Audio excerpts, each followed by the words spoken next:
یکساں نظام تعلیم قیام پاکستان کے مقاصد اور آئین کی واضح خلاف ورزی ہے۔ نصاب میں تمام تعلیمی مواد مخصوص مکتب فکر کے عقائد کے تحت مرتب کیا گیا۔ یکساں نصاب اسلام کی آفاقیت کے برعکس فسطائیت کا پرچارک ہے۔ نئے نصاب میں آئین پاکستان کی کن شکوں کی نفی کی گئی ہے،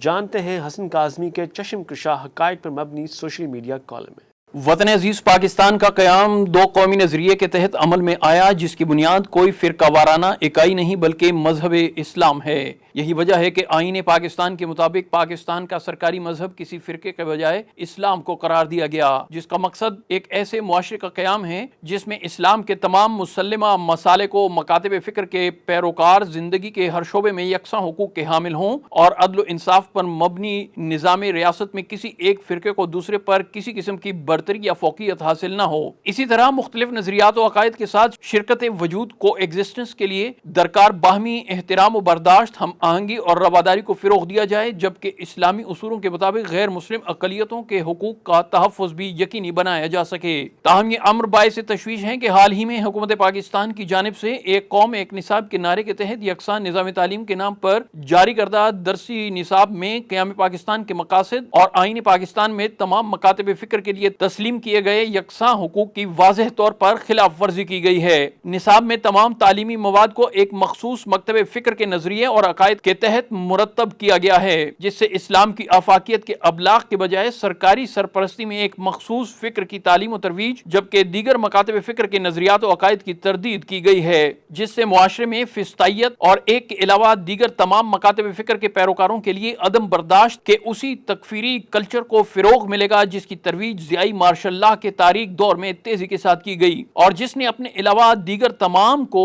دائرہ اسلام سے خارج قرار دے کر ملک میں فساد کو ایسے لامتناہی سلسلے کو جنم دیا جسے رد الفساد جیسے کتنے ہی آپریشن اور لاتعداد قیمتی جانوں کی قربانیوں کے باوجود مکمل طور پر ختم نہیں کیا جا سکا، جبکہ یہ متشدد سوچ آج بھی وقتاً فوقتاً مختلف واقعات و سانحات کی صورت میں اپنے وجود کا احساس دلاتی رہتی ہے۔ قائد ملت جعفری آغا سید حامد علی شاہ موسوی نے یکساں نظام تعلیم کے طور پر جاری کردہ اس نصاب کے بارے میں اپنے رد عمل کا اظہار کرتے ہوئے جہاں اس نصاب کو قرآن و سنت کی تعلیمات اور تاریخی حقائق کے برعکس قرار دیا ہے، وہیں اسے آئین پاکستان سے متصادم بھی قرار دیا ہے۔ اس ضمن میں ہماری اس تحریر کا مقصد اجمالی طور پر اس امر کا جائزہ لینا ہے کہ قومی کے بجائے اس یک مکتبی نصاب کے اجرا سے آئین پاکستان کی کون کون سی شکوں کی خلاف ورزی ہوئی ہے۔ آئین پاکستان کے آرٹیکل نمبر 2 کے تحت پاکستان کا سرکاری مذہب کوئی فرقہ نہیں بلکہ اسلام ہے، تاہم یکساں نظام تعلیم کے تحت جاری کردہ اس نصاب میں اسلام کے تمام معتبر مکاتب فکر کے عقائد و نظریات کے بجائے ایک مخصوص فکر کی تعلیم و ترویج کر کے وطن عزیز کو اسلامی کے بجائے فرقہ وارانہ ریاست ثابت کرنے کی کوشش کی گئی ہے، جو آئین پاکستان کے آرٹیکل 2 سے انحراف ہے۔ آئین پاکستان کے آرٹیکل 19 کی شق الف پاکستانی عوام کے حق کے معلومات سے متعلق ہے، جس کے مطابق ہر شہری کے لیے عوامی اہمیت کی تمام تر معلومات تک رسائی اس کا بنیادی حق ہے، جسے یقینی بنایا جائے گا۔ مذہب کے نام پر حاصل کیے گئے ملک کے شہریوں کی زندگی میں مذہبی نظریات و عقائد سے متعلق علم اور معلومات انتہائی اہمیت کی حامل ہیں، تاہم نصاب میں فقط ایک فرقے کے عقائد و نظریات کے تحت تعلیم مسلط کر کے دیگر مکاتب فکر اور اقلیتی مذاہب کے پیروکاروں کے لیے معلومات تک یکساں رسائی کے حق کی نفی کی گئی ہے۔ اسی طرح آئین کے آرٹیکل 20 کی شق الف کے تحت ہر شہری کے لیے اپنے مذہب پر اعتقاد، اس پر عمل درآمد اور اس کی تعلیم و ترویج کا حق تسلیم کیا گیا ہے، تاہم سرکاری طور پر نافذ کردہ تعلیمی نصاب میں ایک مخصوص مذہبی عقیدے کے ابلاغ کے ذریعے اس آرٹیکل میں دیے گئے حقوق کا یکساں اطلاق ممکن نہیں رہتا۔ سرکاری تعلیمی ادارے براہ راست عوام کے ٹیکس کی بدولت کام کرتے ہیں، جبکہ آئین پاکستان کا آرٹیکل 21 یہ ضمانت فراہم کرتا ہے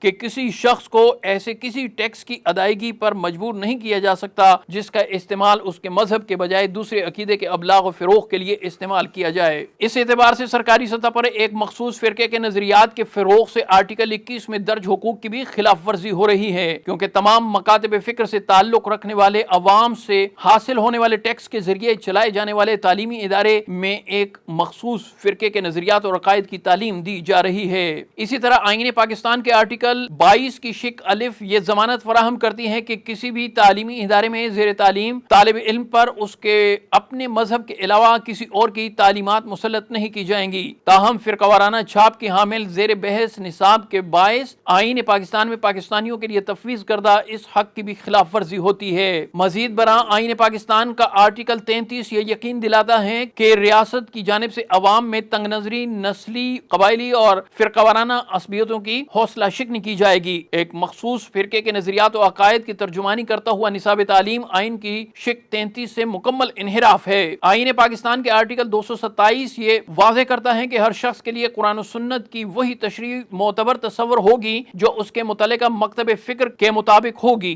لیکن ہم یہ دیکھتے ہیں کہ اس اصول کے برخلاف نصاب تعلیم میں ایک مخصوص فرقے کے نظریات و عقائد کی ترویج کی گئی ہے۔ اسلامیات کی درسی کتب میں شامل نصاب میں قرآن کریم کی تشریح اور احادیث مبارکہ کے حصول کے لیے بھی ایک ہی فرقے کی کتب کا حوالہ شامل ہے، جس سے یہ ترشح ہوتا ہے کہ اسلام کی بس ایک ہی تشریح معتبر ہے اور اس فرقے کے علاوہ دیگر تمام مکاتب فکر کے علمی خزانے کو نظر انداز کر کے انہیں اسلام سے لا تعلق ثابت کرنے کی کوشش کی گئی ہے۔ مذہبی عقائد و نظریات کی تعلیم کے علاوہ نصاب میں شامل کیے گئے اہم تاریخی واقعات، مشاہیر اسلام، اولیاء کرام اور یہاں تک کہ مذہبی تہواروں تک کے چناؤ میں بھی بخل سے کام لیتے ہوئے ایک مخصوص نظریے کی سوچ اور پسند و ناپسند کی پیروی کی گئی ہے۔ اس کے علاوہ پاکستان میں بسنے والے دیگر تمام مذاہب کو بھی نظر انداز کیا گیا ہے جو آئین کے آرٹیکل 36 میں درج حقوق کی نفی ہے۔ پاکستانی قوم کے لیے جاری کردہ اس نصاب پر ہمارے قومی نظریات، فکریات کی نمائندگی کے بجائے فرقہ وارانہ چھاپ واضح ہے، جس کے باعث اس نصاب کی تعلیم دینے والے ادارے بھی ایک مخصوص مکتب فکر کے مدارس بن کر رہ جائیں گے۔ جیسا کہ قائد ملت جعفریہ آقا سید حامد علی شاہ موسوی نے اس نصاب کے بارے میں اپنے رد عمل میں واضح طور پر متنبہ کر دیا ہے کہ اس نصاب تعلیم کی تیاری میں کار فرمات تنگ نظری، فسطائیت اور فرقہ واریت ملک میں ایسے سنگین مسائل کو جنم دینے کا باعث بنے گی جن کا بوجھ اٹھانا قوم کے لیے ممکن نہیں ہوگا۔ لہٰذا یہی وقت ہے کہ مقتدر حلقے اور صاحبان اختیار و اقتدار نظام تعلیم کے خلاف ہونے والی اس گھناؤنی سازش کا فوری نوٹس لیں اور قومی نصاب کی تیاری کے لیے فکری امتیازات اور عصبیت پر مبنی سوچ کے حامل عناصر کی منظوری کے بجائے حقیقی معنوں میں قومی اتفاق رائے کے حصول کو یقینی بنایا جائے تاکہ ملک میں پڑھایا جانے والا نصاب کسی ایک فرقے کے بجائے اسلام اور پاکستان کا آئینہ دار ہو۔